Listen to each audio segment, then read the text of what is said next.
Hello friends नमस्कार जय Jagannath welcome करुच्ची मोर एक नुआ रेसिपी रे। तो सांग मैंने जदि चैनल टी को प्रथम सब्सक्राइब करना तो जल्दी जल्दी सब्सक्राइब करनी आ पाखे थी बेल आइकन को प्रेस करनी जहाँद्वारा मोर प्रत्येक वीडियो आपण मान पाखे पहुँची जाव। तो सांग मैंने आज आम बनइबा भेंडी आउ दहीर एकदम जबरदस्त रेसिपी जे आपण मानू बहुत भल लगे। तो आसतु डेरी नक वीडियो स्टार्ट करवा।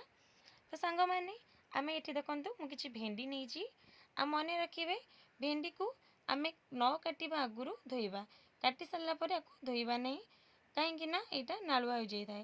तो देखूँ मु कट करने पूर्व ही धोई नहीं धोई सारापर आपको मु कट करुच्ची। तो देखूँ मु बड़ साइज्र भेंडी नहीं से को 3 कट कली। जदि आप छोट साइज्र भेंडी नौ ताको 2 कट करेंगे बेसी छोट करेंगे कि बेसी बड़ करेंगे ठीक यही साइज्र एमती कट करदे। एबे आमे दही प्रिपरेशन करवा।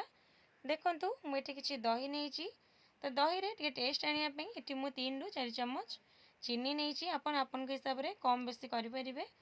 तो आपको आम भल भाव में मिसई नवा कहीं दहीटा आम टे खटा लगी थाए। तो यहाँ मिसई सारापर यहाँ टे टेस्ट भल आसे। तो देखो मिसई सारापर गोटे पैन नवा पैन में तेल गरम करी एथर आम भेंडी को भल भाव में भाजी नवा।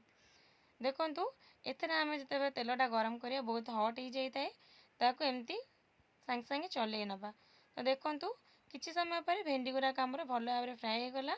एबे सेम पैन रे आम किछि तेल नवा तापरे 3 ରୁ 4टा सुखिला लंका नवा। आपन जदि चाहते थी कंचा लंका मध्य ऐड करि परिबे बट सुखिला लंका भल स्मेल आसी थाए। तो देखंतु या पर आम किछि पंच फुटन नवा आपन जदि चाहिए खाली सोरिष मध्य नहीं पारिबे। तो देखंतु आको आम भल भाव में मिसई नवा तापरे किछि भुसंगा पत्र जोटा कि बहुत भल फ्रेश अच्छी ताको आम ये पकई भल भाव में मिसई नवा।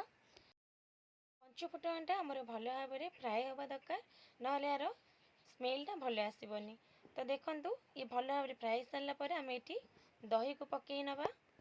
तो दही पकई सारापर आम एमती 2 ରୁ 3 फुटा पर्यंत वेट करवा। तो फुटी सारापर भाजी रखिथिबा भेंडी को आम ये ऐड करनवा। मन रखिए सांग मैंने भेंडी को आम ये फ्राए करके नवा बिल्कुल भी कंचारे नवा नहीं कंचारे नेले आम जो दहीटा सेटा नालुआ हो। तो से टे ध्यान रखिए। तो देखंतु या आम 5 ରୁ 10 मिनिट फुटिया छाड़ा भल भाव में फुटवा द्वारा दही सहित भेंडीटा भल भाव में मेल्ट हो जाए आ भल फ्लेवर आसे आ भल टेस्ट आसे। आपको एबे आपको गोटे जगह को सर्व कर नवा। देखंतु वर्तमान आमर दही भेंडी प्रस्तुत हो गला। आपण आपण घर एमती रेसिपी बनातु आ मते कमेंट साइज जनातु रेसिपीटा केमती होईची। सांग माने जदि चैनल टी सब्सक्राइब करना सब्सक्राइब करनियंतु। देखा नेक्स्ट वीडियो रे। रहूची जय जगन्नाथ।